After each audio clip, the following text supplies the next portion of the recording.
পাশেই দাঁড়ায়নি পিয়ংইয়ং। সেই সঙ্গে ইসরায়েলকে মধ্যপ্রাচ্যের ক্যান্সার বলে আখ্যায়িত করেছে কিম জং উনের দেশটি। এমন উত্তেজনার মধ্যেই বেশ কয়েকটি ক্ষেপণাস্ত্র ছুঁড়েছে উত্তর কোরিয়া। এদিকে বসে নেই তুরস্ক। ইসরায়েলের আগ্রাসনের জবাবে সর্বাত্মক যুদ্ধের প্রস্তুতি নিচ্ছে এরদোয়ানের দেশটি।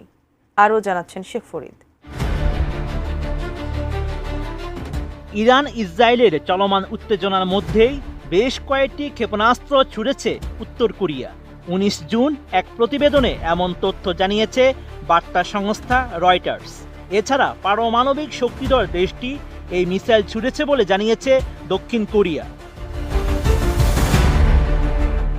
রয়টার্স জানায়, রাজধানী পিয়ংইয়ংয়ের কাছে সুনান থেকে উত্তর পশ্চিম দিক থেকে 10টিরও বেশি মাল্টি লঞ্চার মিসাইল ছুড়েছে উত্তর কোরিয়া।